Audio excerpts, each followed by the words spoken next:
76페이지입니다. 76페이지. 부동산 투자회사.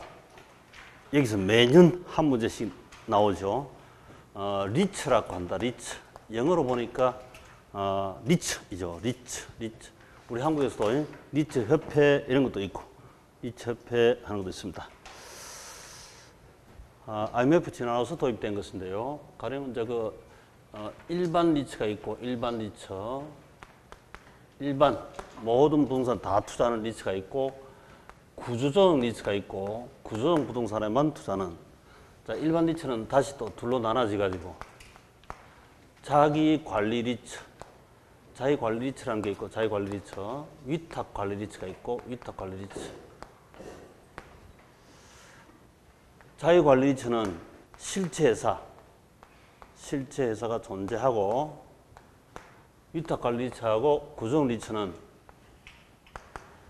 명목상 페이퍼 컴퍼니, 명목상 회사입니다. 그래서 또는 상근이 없다, 비상근, 지점이 있다, 지점이 없다, 본점만 있으면 돼요. 실체 회사, 명목 회사. 자, 자기 관리 리츠, 위탁 관리 리츠, 그 다음에 구조적 리츠, 이 세 가지 구분하시면 됩니다. 셋 구분. 자, 보시면 리츠는 우리나라에서는 주식회사로만 할 수밖에 없습니다. 부동산회사 명칭을 반드시 사용해야 되고, 또 부동산을 증권했다 이 말은 우리 T에서, 리츠에서의 T에서 우리 한국은 주식회사로만 되고, 출자자, 주주겠죠, 주주. 돈 빌려가지고 부동산을 우리 예를 들어서 이게 구조적 리츠, 기업 구조한다. 이러면 부실 부동산이 많겠죠. 이런 걸 인수해가지고 부동산을 정권으로, 내가 이 3천억짜리인데도 나는 투자할 수 있습니다. 이 3천억짜리라도 주식 300만 원 사면 되니까 그 돈을 모아서 거대한 자금이 되죠. 부동산을 정권화했다 이렇게 부른다. 부동산을 정권화.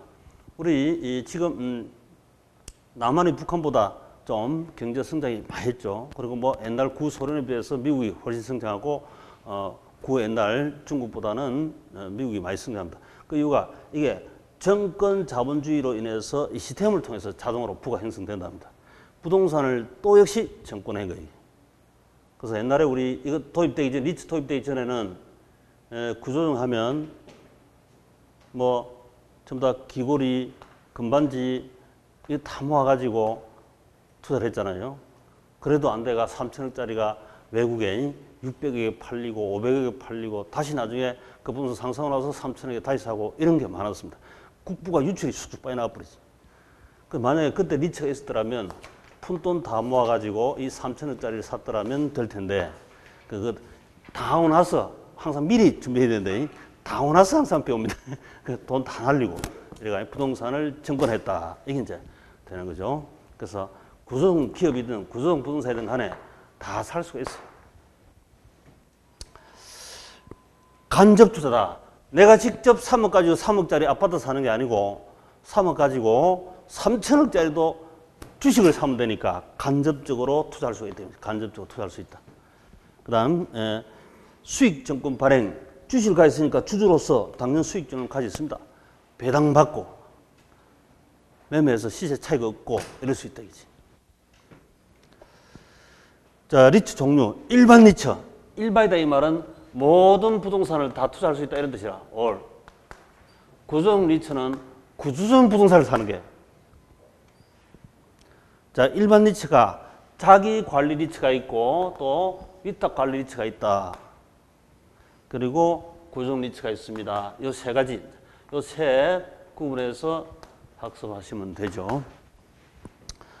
자, 자기 관리 리츠는 실제 회사가 있다. 실제 회사가 존재한다. 그런데 위탁 관리 리츠와 구조적 리츠는 명목상 페이퍼 컴퍼니, 명목상 회사이다. 실제 회사는 자기 관리 5인 이상 필요합니다. 위탁관리 명목상 회사는 본점은 이때 상근이 없다. 비상근. 자산관리회사 70 이상 자산관리회사 위탁시켜버립니다. 구조조정도 마찬가지. 명목생사니까 위탁시켜 버립니다. 투자 대상 모든 부동산, 구조조정 부동산. 그 다음에 이 T에 보시면 대표로 7080이 있는데요. 70% 이상. 이 리츠는 제목 자체가 부동산 투자회사입니까? 주식회사. 부동산에 집중 투자해야 되니까 부동산에 70% 이상 투자해야 됩니다. 자산이 1000억 같으면 700억을 부동산에 이상 투자해야 된다고 했죠. 700억, 800억. 그 80은 뭐냐면 부동산 관련 정권, MBS라든지 현금이라든지 그게 10% 이상 있어줘야 됩니다. 그러면 10% 이상이다 이 말은 70%에서 10% 합치면 80% 이상 되는 거죠. 80% 이상이 부동산과 부동산 관련 정권과 현찰을 보유하고 있어야 됩니다. 7080. 이 시험 잘 나오니까 이 숫자가 여기서 숫자가 시험 잘 나와요. 그 다음에 3070. 자, 3070이란 말이 있습니다. 3070. 30이 뭐죠? 30.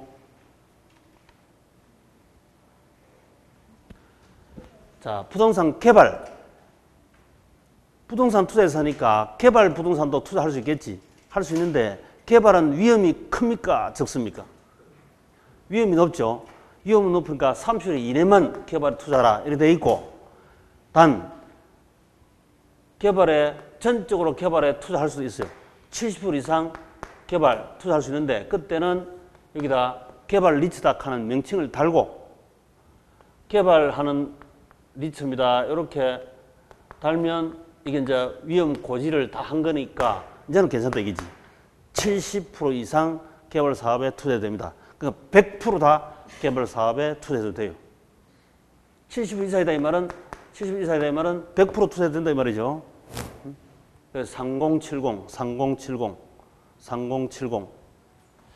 그다음 부채는 자기 자본의 2배까지 부채 빌릴 수가 있습니다. 이게 전에 출제할 때 부채는 조달할 수가 없다. X 틀립니다. 부채는 자기 자본의 2배까지. 그리고 주총 특별 결의로 10배까지도 부채를 차입할 수가 있습니다. 주총 특별 결의하고 10배까지도 부채가 가능하다 이 말이지. 그 다음 자기 지분. 우리 이 설립 시 자본. 설립 자본은 5억, 3억, 3억. 우리 시험 잘 나오는 숫자. 70억, 50억. 요게 역대 가장 많이 출제했어요. 533, 755 기억해야 돼. 5, 3땡이네. 행운이다. 5땡. 5, 3, 3, 7, 5, 5. 설립 자본금은 자기 관리 리처는 5억 이상, 위탁은 3억, 구조조정 3억 이상이고, 일단 우리 자기 관리 리처는 실제 회사가 있으니까 돈이 덜 들겠죠. 돈 더 들어가겠죠. 돈 들어가니까 5억, 3억이고, 그 다음에 설립 후 6개월 이내, 등록 후 6개월 이내 70억 이상, 50억 이상. 자, 실제 회사니까 돈이 더 필요합니다. 70억, 50억 이상. 그럼 뭐 공모는 자기관리치는 30% 이상 공개 모집해야 됩니다. 40% 너무 자기들만 비공개로 하면 곤란하니까 공모. 그다음 분사는 자기관리처는 30% 이상이고 위탁관리처는 50% 이상. 꼭 40% 돼 있죠. 법이 바뀌었습니다. 50% 이상으로 고치시고.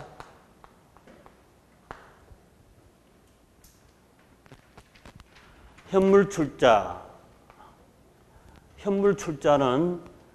설립 시는 안 됩니다. 자, 그 현물 출자. 그것도 시험 잘 나오는데 현물 출자다 이 말은 우리 보통 현금 출자겠지.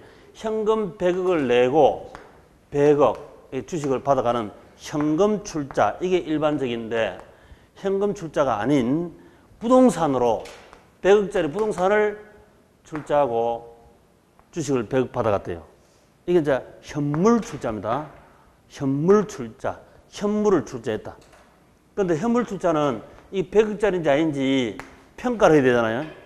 그래서 설립 시에 자기 이해관계자들끼리 현물 출자했습니다. 이 과대평가해가지고 100을 평가했습니다 하면 안 되니까 설립 시 현물 출자하면 이게 검사인의 검사, 이게 변태 설립이래요. 변태 설립. 변태 설립은 검사인의 검사를 받아야 한다고.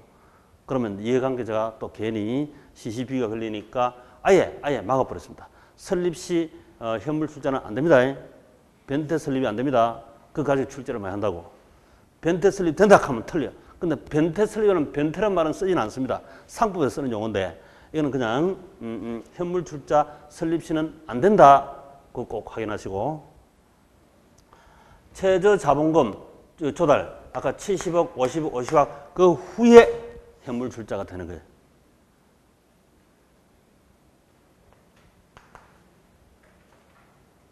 그 다음에 배당이 90% 이상 돼야 합니다. 배당 90% 이상.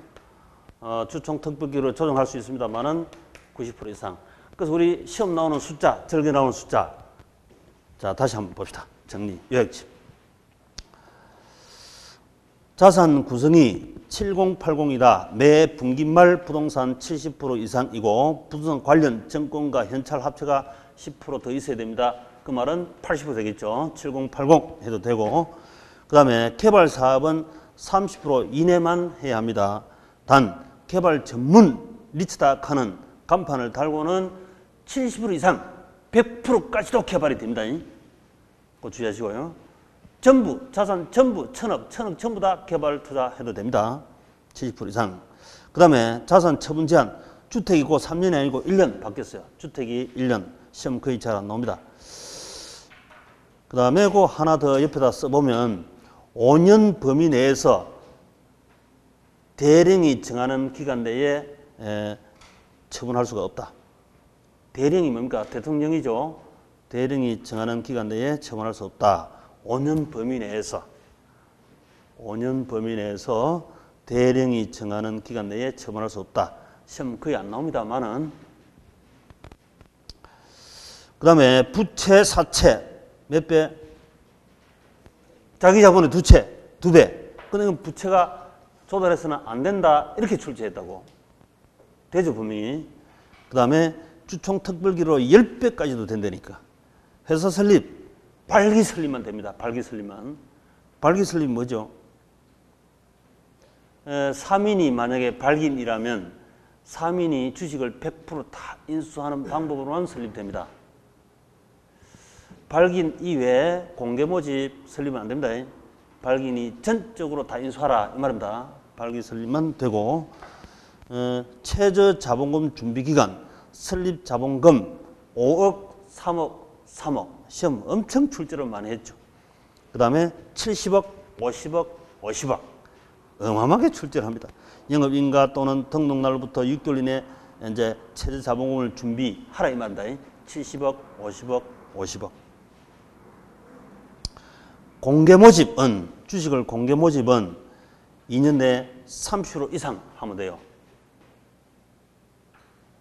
27% 멈춰 있으면 안 되죠. 부분적으로 공개를 하라 이 말이죠.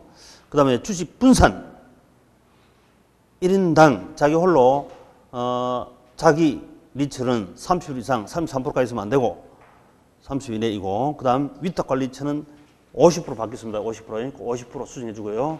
40% 아니고 50% 여기 작년 3월 21일 날 받겠습니다. 50% 혼자서 49% 가질 수도 돼요. 이게 위탁관리처는 완화시켜놨죠. 그 다음에 현물 출자 설립 시 안 된다 하는 거 명쾌하시고 현물 출자 설립 시 안 된다. 설립 시 현물 출자하면 그 변태 설립이라. 변태 설립은 안 된다 이 말이지. 최저 자본금 갖춘 후 주에 70억, 50억 갖춘 후에 됩니다. 그 다음 배당 90% 이상 주총으로 배당해야 돼. 배당. 현금 산업 유보시키지 말고 원래 우리 주식은 주식 투자하고 배당을 그때 중간 배당이라든지 그때 못 받으면 생활 자금이 주식 투자 안 되지, 이게. 여유 자금으로만 주식 투자잖아요. 그게 우리 한국의 맹점이다. 우리 한국에서는 분기 배당, 중간 배당이 그때 대주면 내 생활 자금도 주식을 사도 돼요. 주식 투자해가지고. 미국은 이 정권 자본 이게 활성화되어 있죠. 80%가 주식으로 부형성이니까 여기 막 투자한다고 중간 배당이 되니까 그가 생활 자금 하면 되니까 주식 안 팔아도 돼. 우리 한국 같은 경우는 아직 중간 배당이 아주 미약하니까 생활 자금 아예 넣지도 않지만 넣었다가도 팔아야 되죠. 내 돈 필요해서 팔면 주가가 올라 있습니까? 떨어져 있습니까? 내 돈 필요해서 팔면 떨어져 있어, 이게. 그래서 손해본다고, 이게. 개미들이 그 애환이 많지. 그래서 이게 산후유보시키지 말고 배당을 많이 하라, 이 말입니다. 배당 많이 하라. 90% 이상. 초과 배당도 가능합니다. 그 다음에 이제 법인세 혜택이 없다, 있다. 자기관리처는 없는데 위탁, 구조는 있다. 가면 된다. 그 다음에 합병은 자기끼리 합병할 수 있는 거지. 이게 부동산 투자 전문회사가 제조 전문회사하고 합병하면 안 되지. 이게 말이 안 되지. 그렇죠? 당연하지. 그 다음에 감독, 인가 등록 하는 겁니다. 인가 등록. 자, 금방 우리 했던 중에서 요 관계하고 또 요 숫자하고 그다음 요 전체 요게 부동산 증권입니다. 우리는 주식회사 하면 됩니다. 간접 투자입니다. 이런 게 있잖아요. 그거 같이 섞어서 이렇게 출제를 많이 합니다. 매년 한 문제 출제. 뮤추얼 펀드, 회사형 투자. 뮤추얼 펀드 똑같아요. 뮤추얼 펀드도 내나 이 출자라. 출자기 때문에 주식이기 때문에 손실이 볼 수 있다 없다? 주식은 손실 볼 수 있잖아요. 손실 보지 않는다. 그 말은 틀립니다. 주식이니까 뮤추얼 펀드도 마찬가지고 리츠도 마찬가지고 손실, 투자금, 손해 나타날 수도 있다. 그 당연한 얘기죠. 자, 우측의 기출. 부동산 투자에서는 자기 관리 리처, 위탁 관리 리처, 구조적 리처, 부동산 투자회사 종류 구분할 수 있다. 맞죠? 그 다음 자기관리 리처는 설립 자본금이 얼마 이상? 자기관리 리처는 실체 사임으로 돈이 더 필요하겠죠. 실체 사임으로 명목회사가 아닙니다. 그래서 5억, 3억, 3억, 5억, 3억, 3억이다. 5억 이상. 그 다음 위탁관리 리처는 본점 이외에 지점을 설치할 수 없으며 직원을 고용하거나 상근임을 둘 수가 없다. 명목회사니까. 맞는 말이죠. 그 다음 위탁관리 리처는 본점 외에 지점을 설치할 수 없으며 직원을 고용하거나 상근 임직원을 둘 수가 없다. 또 읽었네. 한 번 왔다 갔다 하면서 저도 이래 헷갈리는데 공부하신 분은 얼마나 헷갈리겠습니까? 그 다음에 영업인가를 받거나 등록한 날로부터 6개월이 지난 구조적 리처는 자본금 50억 이상이다. OX. 맞지? 아까 이게 70억, 50억, 50억. 맞습니다. 7, 5, 5, 5, 3, 3. 그 다음 리처의 경우 원금 손실 위험이 없는 반면 부동산 펀드는 원금 손실 위험이 있다. 자, 우리 주식회사죠, 주식회사. 리처가 주식회사잖아요. 주주 원금 손실 있다 없다? 원금 손실 나타날 수 있죠. 주주입니다, 주주. 주주의 흐름만 생각하면 되지. 틀렸습니다. 자, 매년 한 문제 출제합니다. 자, 그 다음에 이제 금태 부동산 이용 관리 개발 마케팅. 자, 리처는 숫자가 많아가지고 숫자는 미래발자 소용없어가 아닌 과거에 제가 안 했습니다. 시험 임박해서 나중에 문제 풀면서 한 번 더 이렇게 한두 번 더 보시면 바로 이건 초치기라 시험 직전에 이 노트를 가져가시가 한번 쑥 훑어보고 금방 훑어보고 찍어보고 잊어버리면 돼요.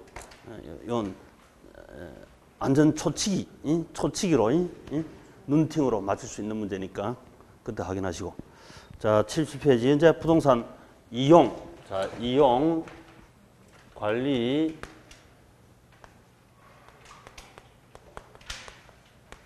마케팅.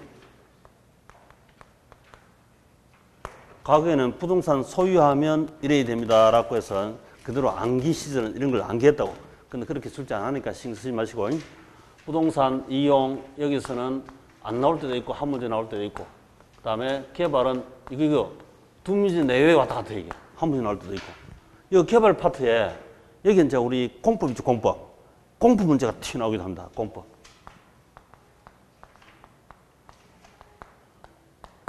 공법에서는 기초, 그 다음에 관리, 여기서 거의 매년 한 문제 나오다시피 한다.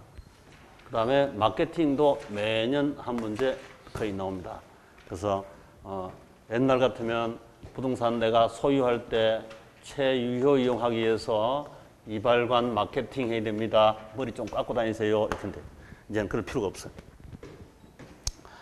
자, 여기서 이제 주로 이제 개념 파악. 여기는 쉬워요. 다 쉬운데 개념, 우리 이제 개념 주로 우리 1차는 이해 과목이니까 컨셉, 개념 알고 인과관계, 원인을 놓고 원인을 놓고 결과를 묻고 또 결과를 놓고 원인을 묻고 이게 우리 시험 문제죠. 1차 시험 문제는 이거다. 간단한 컨셉 알고 원인을 놓고 결과를 묻고 이런 결과 나오면 원인이 뭐냐 이렇게 묻고 이게 시험 문제지. 1차 시험 이해 과목이니까. 여기서는 이건 상관없고 이건 상관없고 개념만 파악하면 돼. 개념만 이해하고 있으면 돼요. 간단한 개념만 이해하고 있으면 된다. 그래서 여기는 쉽다 이렇게 얘기해요. 왜 그러냐고 원인을 안 따지니까 좀 더 쉽다 이 말이죠. 자, 그 보시면 집약도라고 한 말이 있습니다. 집약도. 집약도는 토지는 밑에 있습니다. 발 아래에 있습니다. 위에 건물이 고층화될수록 토지와 노동과 자본이 많이 투입됩니까? 적게 투입됩니까? 노동, 자본, 생산 요소 우리가 토지, 노동, 자본 중에서 노동, 자본이 많이 들어가죠. 고층화될수록. 그래서 이게 노동 집약도, 자본 집약도 더 높다, 집약도가 높다, 고층은 높다 이렇게 102, 3층 되니까 당연히 노동, 자본, 집약도가 둘 합쳐가지고 집약도다 이렇게 부르기도 하고 노동만 부르면 노동 집약도를 하고 자본 넣으면 자본 집약도다 이렇게 부릅니다. 높다. 분모, 분자 위치만 잘하면 돼요. 이게 분모가 토지다, 건물이다. 분모 아래에 있고 분자가 노동, 자본이잖아요. 당연합니다. 당연한데 이거 말로 출제하면 또 헷갈려요. 작년에도 이 관 두 문제 나왔습니다. 토지에 대한 노동과 자본 집약도 이렇게 얘기해야 되는데 그 뒤바꿔버리면 틀리지. 이건 이제 대한 하는 이런 말로 출제하는 대한, 대비 또는 단위당 이렇게 단위당 다 같은 말이지. 대한의 아들, 대비의 아들. 뒤에 나오는 말이 분자다. 분자. 앞에 나온 말이 분모입니다. 부모가 먼저 태어났다. 아들이 먼저 태어났다. 선 부모, 후 자녀죠. 그러니까 먼저 분모이고 분모에 대한 분자, 분모에 대비 분자, 대한의 아들, 대비 아들. 그 다음에 단위당 하는 말은 생모는 하나입니다. 1이 생략됐죠. 항상 단위당 하면 1이 앞에 생략되어 있습니다. 우리 앞에 경제론 할 때도 많이 했지. 1단위당 뒤에 자녀가 몇 명이냐 이렇게지.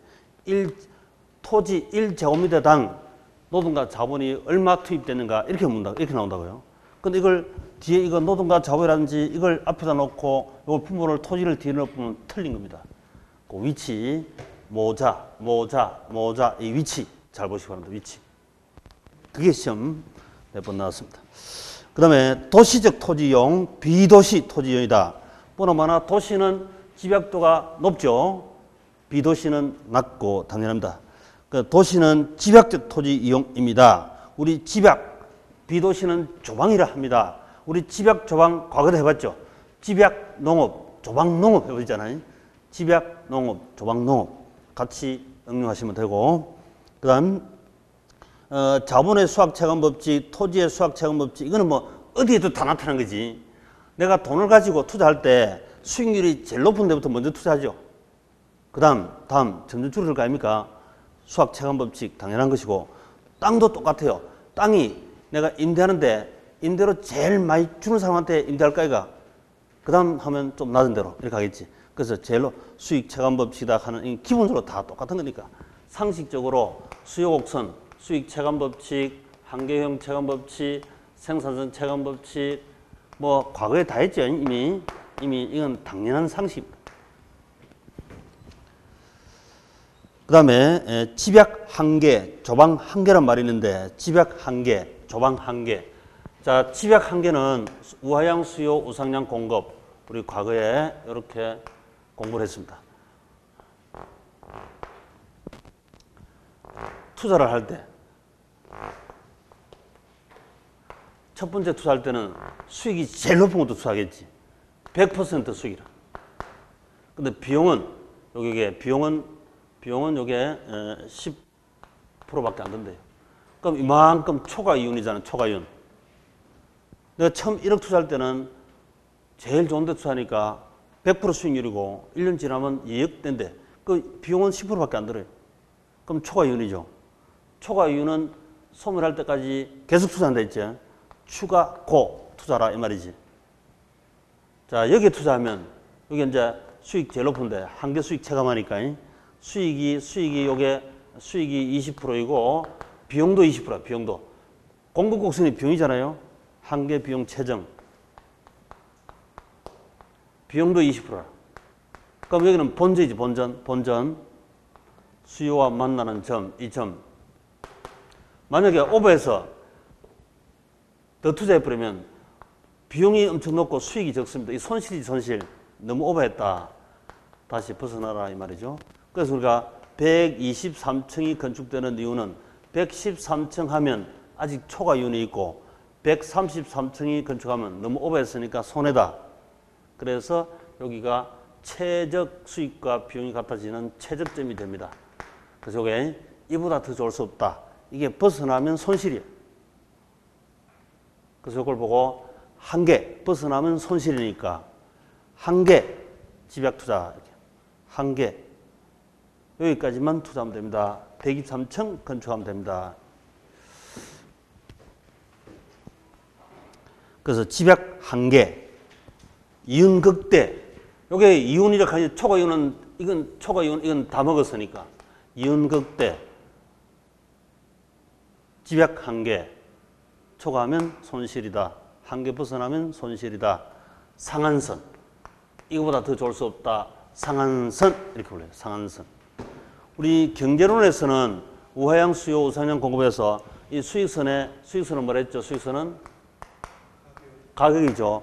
가격이 올랐다가 내렸다는 이 가격을 통해서 이 수량을 많이 사고 많이 적게 팔고 사고 팔고 하는 걸 얘기를 했습니다. 근데 이건 투자론이니까 이건 투자거든요. 프로젝트 1, 2, 3 투자하면 2 이게 적정 투자점이 됩니다. 이거는 아직 더 투자 초과이윤이 먹을 게 많으니까 더 투자합시다. 이거는 오버했습니다. 줄여야 됩니다. 이런 뜻이라 이게. 그래서 이게 투자해서 언급하는 건 똑같아요. 그래서 이 똑같은 수요 공급을 놓고 이게 경제론, 투자론 사실은 한 몸체다. 한 몸체 알고 보면.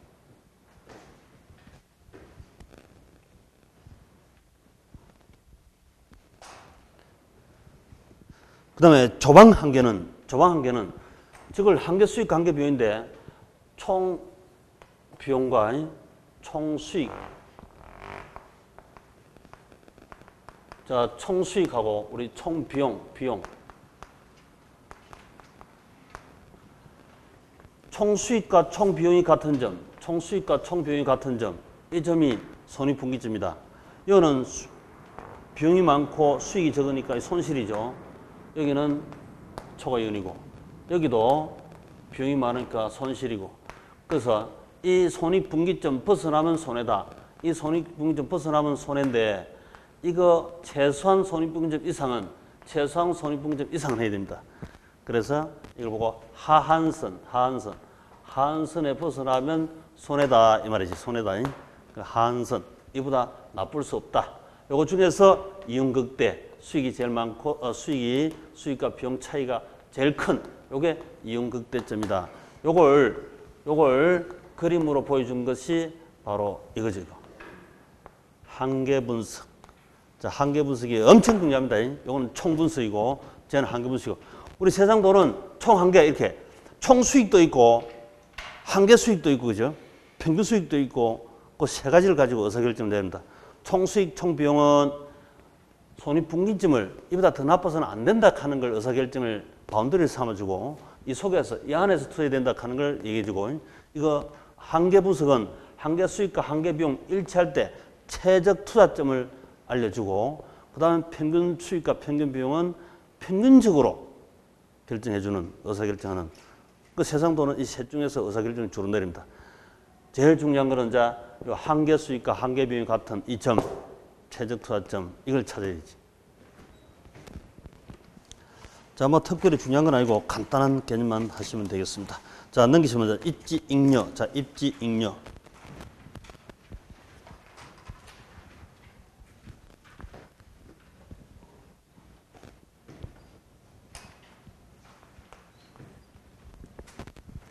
지대곡선. 옛날에 우리 했던 거 토지 임대료. 지대곡선이 우하향합니다. 지대곡선이 우하향. 상가 지대곡선은 우리 이 상, 주, 공, 농 이렇게 했지만 상가 지대곡선 상가가 이게 여기 제일 좋은 여기 입지가 100이라고 그 다음에 여기 한 개 부딪힌 여기 빵이라고 한 개 입지 벗어나면 손해지. 저 시골에 상가 장사 점포 차리면 손해잖아요. 도심으로 들어오면 여기 플러스입니다. 요걸 플러스 이걸 보고 입지 잉여를 한다고. 입지 잉여. 그럼 도심을 들어올수록 장사하면 잉여가 많죠. 남는 게 많지. 여기 이제 제일 많고 그러면 입지 잉여 여기서 장사를 하게 되면 만약에 지대를 100원 줘 부르면 본전이잖아요. 여기서는 지대가 50원이 돼. 50원. 50원 주면 본전이고 여기는 예를 들어서 20원이다. 20원 주면 본전이다. 입지 잉여가 빵이 되는 요걸 보고 한계 입지를 한다. 한계 입지 벗어나면 마이너스. 오히려 여기 내가 장사하려면 돈 받고 해야 됩니다. 군대 PX, 국방비로부터 받아가면서 장사를 한다 이거지. 그게 가능하지. 자, 동일한 업종이라도 입지 조건 위치가 양호한 경우 생기는 이익. 도심을 갈수록 입지 조건이 좋을수록 증가하여 최대 100으로 놓고 그 다음에 입지 조건이 나쁠수록 감소해서 빵 되는 것을 한계 입지라 하자. 한계 입지. 한계 입지 벗어나면 입지 경쟁 원인은 지대가 지불 능력이 가장 우수한 입지 주체가 집약적 토지 이용의 입지 주체가 된다. 도심 이 가운데는 여기는 상가가 되지 농사 짓는 사람 안 되겠죠. 농사는 20원밖에 못 준다고. 100원 줄 수 있는 상가 입지 주체가 입지한다. 그 당연한 얘기입니다. 채유효 이용할 수 있는 주체 경우 채유효 합법적으로 제일 잘 쓰는 사람에게 낙찰이 된다 이 말이겠지. 입지 주체가 누구냐에 따라서 지가에 큰 영향을 미치므로 입지 잉여는 동일할 수가 없다. 그래서 우리가 상, 주, 공, 농 이렇게 달라지죠. 여기는 상업지역, 그 다음에 여기는 주거지역, 여기는 공업지역, 여기는 농업지역. 이렇게 세계적 평균이 되더라. 상, 주, 공, 농 입지됩니다. 입니다. 과거에 하셨죠. 그 다음에 이제 스프롤 현상이다. 자, 스프롤은 영어로 일단 공부를 해야 된다. 스프롤. 이 스프롤이 누구 뛰는 모습이다? 메뚜기? 개구리. 개구리. 자, 뉴욕발 나온 거니까 뉴욕이 인구가 얼마나 됩니까? 이번에 트럼프 하는 말이 뉴욕도 인구가 800만인데 만약에 핵을 발사하면 서울 지역에 있는 사람 위험하잖아요. 2,800만이 있는데 끔찍하다. 못 쏘겠다. 자, 뉴욕의 자본가가 이렇게 자본을 가지고 미개발된 저가 땅을 사가지고 개발해서 팔고 이렇게 벌쩍벌쩍 뛰다면서 개발해서 팔고 이렇게 합니다. 그러면 여기서 계획이 없는 도시 개발이니까 표준 지가보다 떨어지겠죠. 스프롤, 깨구리 뛰는 모습. 이 깨구리가 뉴욕의 자본가입니다. 자본가. 자본가가 공지를 남기면서 펄쩍펄쩍 이렇게 미계획적으로 도시계획을 잡지 않은 상태에서 개발해서 팔고 이렇게 이게 스프롤. 자, 스프롤. 도시의 성장이 무질서 불규칙하게 평면적으로 확산된다. 깨구리 뛰듯이 스프롤. 원인 도시계획이나 토지 이용 계획이 불충분한 후진국 공통적 현상이다. 옛날 우리도 이랬죠. 특히 우리 공법 도시 국토법 있잖아요. 국토계획법 전 같으면 특히 평면 스프롤, 입체 스프롤. 옛날에는 평면 스프롤이 많았었는데 요즘은 도시 안에 건물 빌딩 곧 있는데 이게 조그만 빌딩 들어서가 이 도시 슬럼화 하는 이런 상황이 벌어집니다. 입체 스프롤도 있습니다. 입체 스프롤. 거대한 빌딩 옆에 깨구리가 왔다 갔다 한다. 입체 스프롤, 평면 스프롤. 저밀도 연쇄 개발 현상. 이건 뉴욕이고 뉴욕. 땅 넓은 뉴욕 저밀도 연쇄 개발 현상. 그다음에 우리 한국같이 고밀도 연쇄 개발 현상. 달동네 고밀도 연쇄 개발 현상. 그다음에 비지적 날비자. 이게 뭡니까? 깨구리 뛰는 모습이 한자로 비지입니다. 비지. 영어로는 이게 스프롤이라. 한자로 비지. 날비자. 비지적. 이 비지적 이게 바로 그 저밀도 연쇄 개발 스프롤이나 같은 말입니다. 특징. 주거지역 외에서도 발생합니다. 주로 깨구리가 도시 외곽에 있죠. 주거지역 외에서 주로 발생. 외곽에서 더욱더 발달합니다. 도심하면 틀립니다. 외곽. 토지 이용의 채유효 이용과 멀어집니다. 잘못 쓰고 있더라 이 말이지. 그 지가 수준이 표준 이하가 됩니다. 대책. 계획적 개발 보전이 필요하다. 23회 한 문제 나오고 어쩌다 이렇게 한 문제 나와요. 그 다음에 그때 직주 분리, 직주 접근. 옛날 스타일은 이거 원인 결과 이거 암기를 막 하고 하는데요. 전혀 그럴 필요 없습니다. 그게 안 나옵니다. 신경 쓰지 말고. 직주 접근의 개념이 뭐냐? 직주 분리 개념이 뭐냐? 그 말면 돼. 자, 직주 분리는 뭐냐? 개념. 직장은 도심에 있고 주택은 외곽에 분리돼서 아까 우리 상주 공릉하면 상가 이게 직장이라 상가. 그다음에 주택 이렇게 여기는 주거지역이고 여기는 상업지역 직장이고 분리되죠. 분리. 상주 분리. 주택은 외곽. 직장은 도심, 상주 분리. 그 다음에 직주 접근은 상주 분리하니까 여기에 외곽에 왔다 갔다 교통, 체증 등 지가도 외곽에 우리 과거에 분당 1선, 중동 3본 저 있잖아요. 서울에 2차 신도시 외곽에 주거지를 하니까 이거 교통, 체증하고 이 지가도 엄청 수준이 높아져 버렸어요. 도심이랑 별 차이가 없어. 그래서 아예 도심에다가 1층부터 10층까지는 상가고 상가. 위에 50층까지는 주택. 이렇게 돼서 아파트. 상주, 접근. 이렇게 바뀌죠. 상주, 접근. 그러면 이제 엘리베이터 타고 출퇴근하고. 이렇게 하는. 옛날 차 타고 워낙 힘드니까. 상주, 접근, 직주 접근을 한다.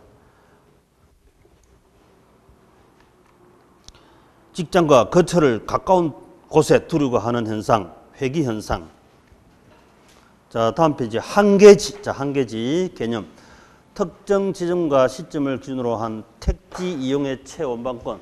자, 택지가 과거에 뭐냐고 하면 건축 가능한 땅을 택지를 했습니다. 우리 앞에서 토이용할 때 택지, 주상공, 건축 가능한 택지, 채원방권. 그러니까 여기 건축할 수 있는 주거용, 상업용, 공장, 건축 가능한 땅이 택지인데 가장 멀리 있는 이 땅, 채원방권이라고 하죠. 원방권. 이 밖에 벗어나면 농지고 강이고 이렇습니다. 산이고 그래서 택지 여기 택지죠. 이게 최원방권 요걸 한계지란다. 한계지. 자가주택하고 차가주택하고 차가. 자, 새 놓는 집이 도심에 많습니까? 외곽지 많습니까? 셋집이.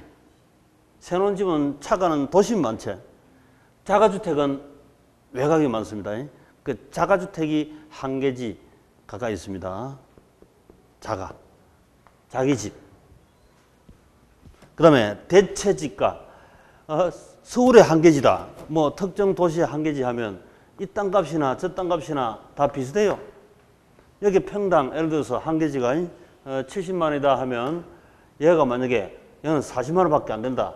그러면 이 땅을 사는 사람이 점점 많아지고 저 땅은 파는 사람 많아지죠. 똑같은 한계지니까 동서남북 서로 대체성이 높기 때문에 이 땅은 싸다. 그럼 사면 자꾸 올라가죠. 이 땅은 자꾸 값이 떨어지고 그 둘 다 60만 원 이렇게 해서 61만 원, 60만 원 비슷한 땅값이 형성돼요. 그래서 이게 동서남북 사방팔방 한계지끼리는 대체지가가 비슷하게 형성된다. 이런 말이죠. 당연한 말이지. 그 다음, 원래 여기가 이제 서울부터 저기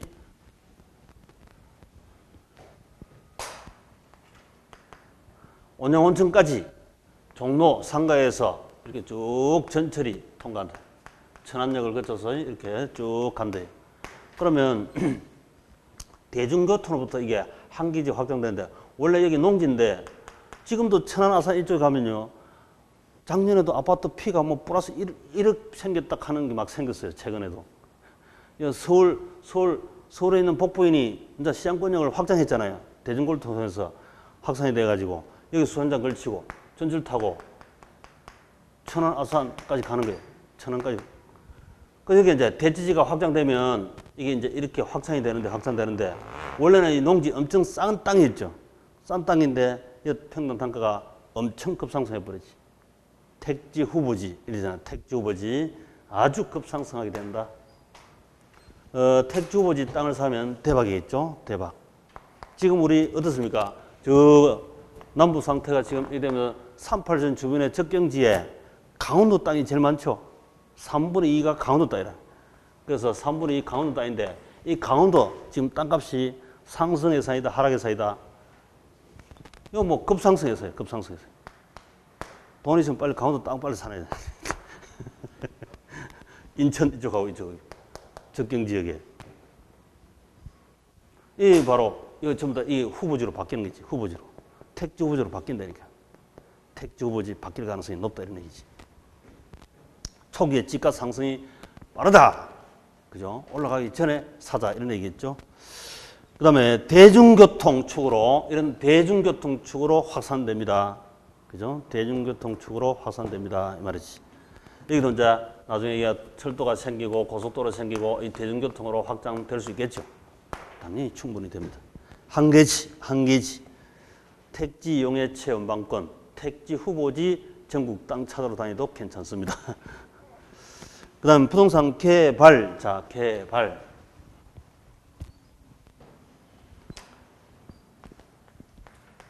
자, 개발 주체가 머리, 가슴. 머리는 효율성, 가슴은 형평성. 개발 주체가 공적 주체이면 형평성이 중요하다, 효율성이 중요하다. 형평성, 1섹터. 공적 주체이면. 사적 주체이면 효율성.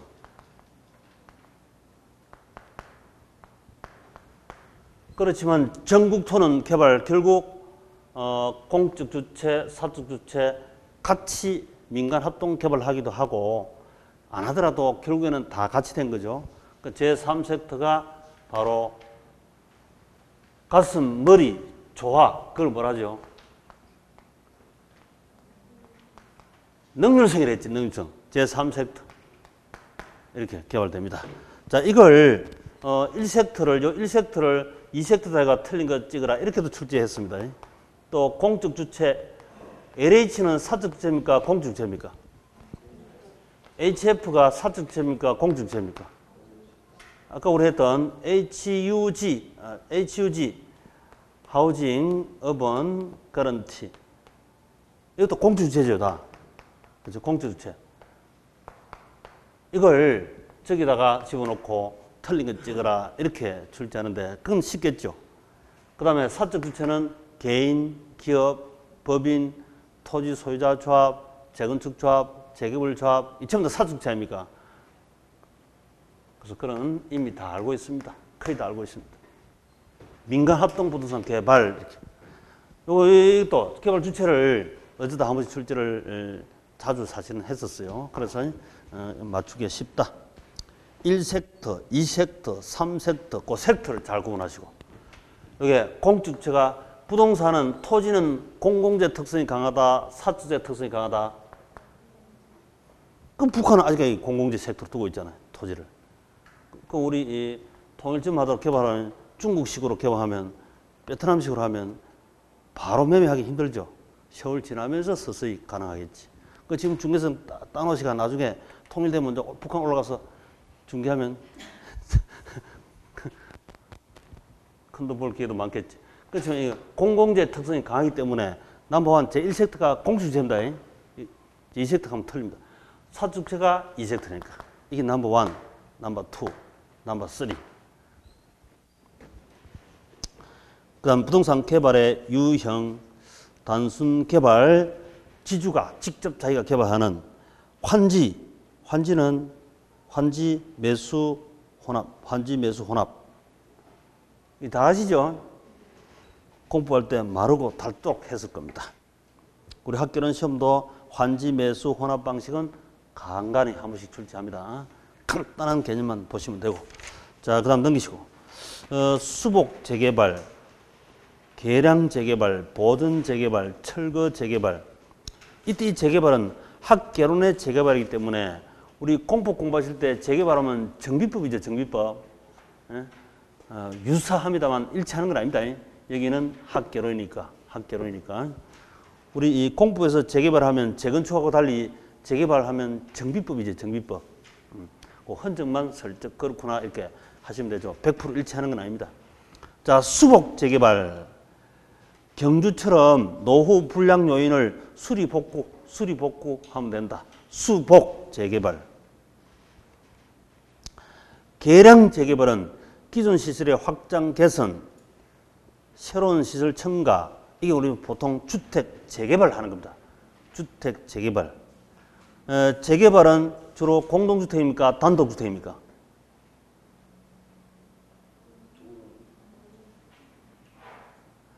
재건축, 재개발. 재개발은 단독주택이다, 공동주택이다. 재개발은 달동네 기반 시설이 거의 안 돼 있는 이런 데 주로 재개발이죠. 그 달동네 단독주택 있다, 공동주택 있다. 단독주택이지. 그 재개발. 응? 그런 계량. 아예 달동네 계량을 많이 해야 되겠죠. 계량. 그 다음 보전 재개발. 신도시는 길이길이 보존합시다. 노후 불량 요인 진행을 방지하기 위해서 철거 재개발. 기존 환경 완전 철거해버리고 새로운 환경 달동네 없애버리고요. 가장 적극적인 철거 재개발을 한다. 자, 보통 이제 수복 재개발 요놈이 시험 많이 나왔습니다. 수복 재개발. 수리 복구 가장 소극적인 재개발이다. 그 다음에 개발 이익 환수. 자, 개발 이익 환수 클라크의 분류.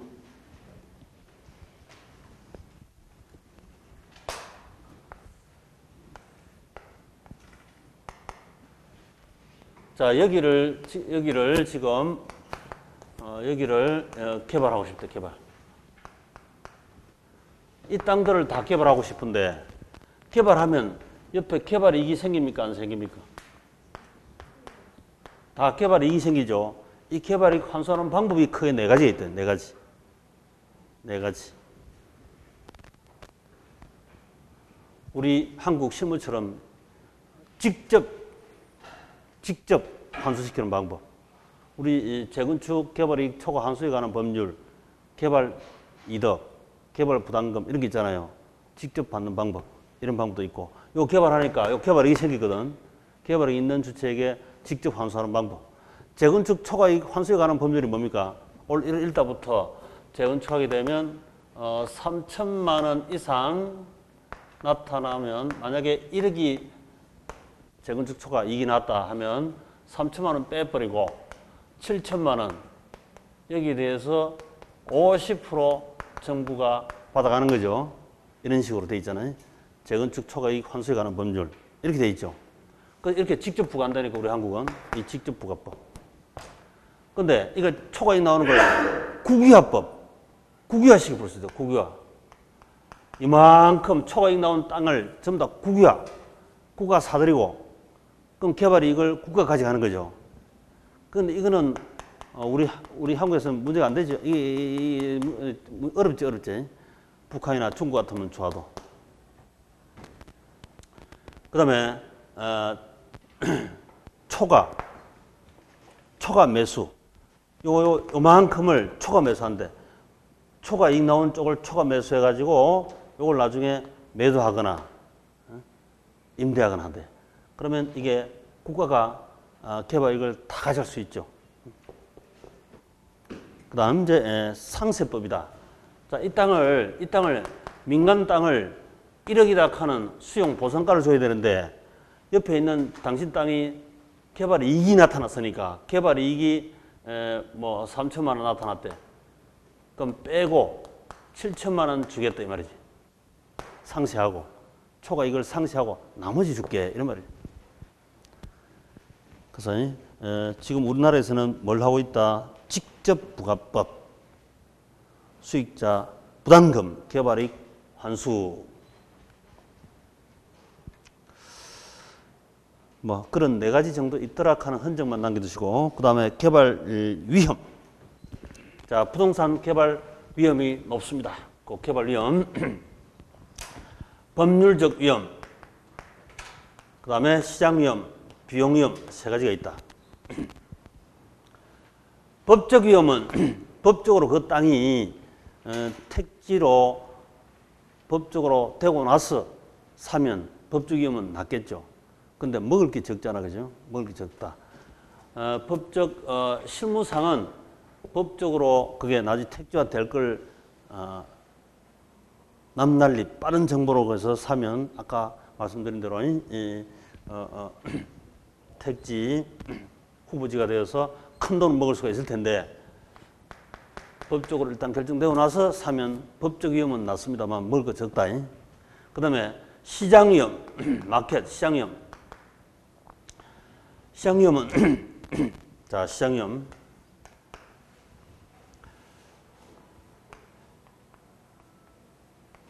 시장 위험이 선분양, 후분양 시. 후분양 시는 시장 위험이 적습니다. 근데 선분양성은 시장 위험이 높지. 그 대신에 개발 가치는 선분양하게 되면 싸게 사죠. 그럼 나중에 완공 후에 2년 6개월 후에 분양 단가 얼마일까 하는 건 노심초사, 변화무쌍하죠. 시장 가격은 나중에 선분양 받으면 완공 후 분양 단가가 얼마 될지 위험이 크잖아요.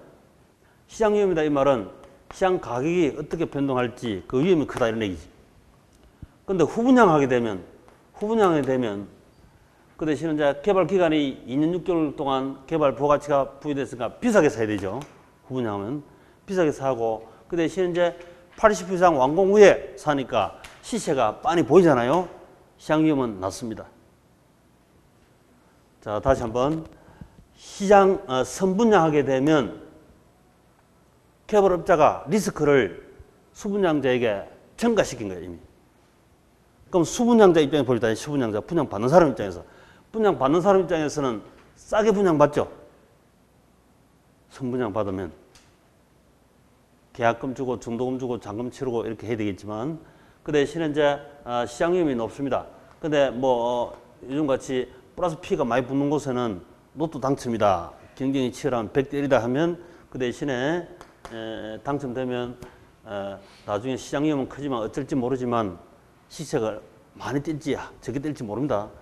그렇지만 이제 시장 가격 위험은 크지 시세가 어떨지 모르니까. 근데 후분양 받으면 당연히 이때 개발 기간 동안에 코스트도 내가 부담해야 되니까 더 많이 주고 사야죠. 비싸게 주고 사고 그 대신에 시장 위험은 낮습니다. 이제 빤히 보이니까.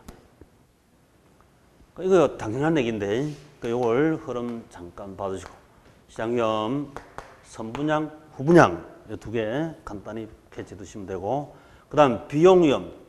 자, 비용 위험은 개발에서는 개발 기간이 연장돼 버리면 흔히 우리가 이런 소리 많이 들을 겁니다. 아파트 개발 지역에 문화재 발굴됐습니다. 뭐 이런 얘기 많이 듣죠. 그러되면 그때부터는 공사를 이제 중단하고 그렇죠? 신고를 하고 공사 기간이 엄청 연장될 수가 있습니다. 그래서 경주에는 아파트 개발하기가 아주 어렵죠. 개발 기간이 연장돼 보면 개발 비용이 급상승합니다. 그래서 손해볼 위험이 크다. 개발 기간 연장 이게 제일 겁나는 거죠. 비용. 법률적 위험, 시장 가격 위험, 비용 위험. 자, 시장 가격은 바로 수익이니까 이 수익이 비용보다 크겠지. 그래서 시장 위험 이 포인트를 두고 보시면 돼요. 시장 위험. 자, 한번 읽어보시면 시장 가격 위험. 시세가 불확실해서 개발업자에게 지우는 부담인데 미분양, 분양가 하락 등 우리 흡수율 분석으로 예측하게 된다. 자, AB 대상 부동산 초기 선분양 할 때 개발업자 시장 위험을 매수자에게 전가 넘겨버리죠. 가격은 그 대신에 싸게 형성되고 매수자는 시장 위험이 높습니다. 앞으로 완공 후에 얼마 될지. 그 다음에 대상 부동산의 완성 후 매도 임대할 때 이게 후분양이죠. 후분양 시는 개발업자의 시장 위험이 크죠. 개발업자가 시장 위험을 부담져야 되니까. 가격은 높게 형성됩니다. 그 대신에. 그 다음 비용 위험은 개발 기간이 길어지면 충격이 크죠. 자, 기출. 흡수율 분석. 1차, 2차, 3차, 4차 분양 할 때 몇 프로씩 흡수될지. 흡수율 분석은 부동산 시장의 추세를 파악하는 데 도움을 주는 것으로 과거 추세 정확하게 파악하는 것이 주된 목적이다. 자, 우리 흡수율은 구체적 수요 예측 분석인데 수요는 미래입니까? 과거입니까? 수요는 미래다, 과거다?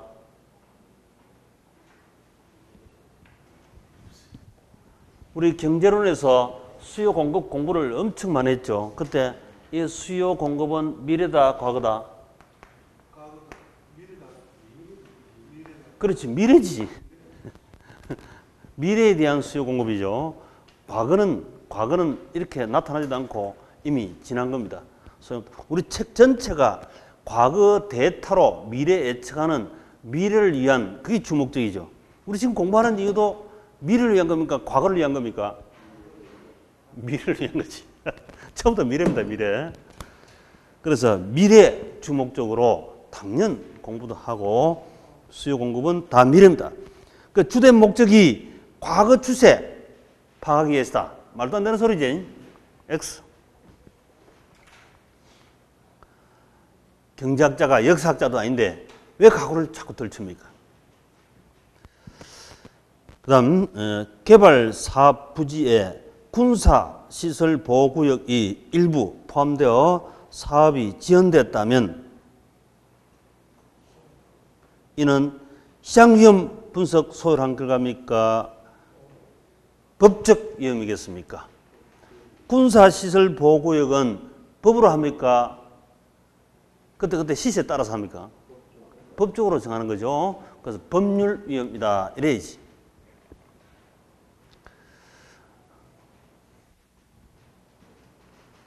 실제 문제는 뭐 그렇게 간단한 개념만 이해하고 있으면 어렵지는 않습니다. 자, 오른쪽 부동산 개발 과정. 자, 개발 과정. 자, 개발 과정.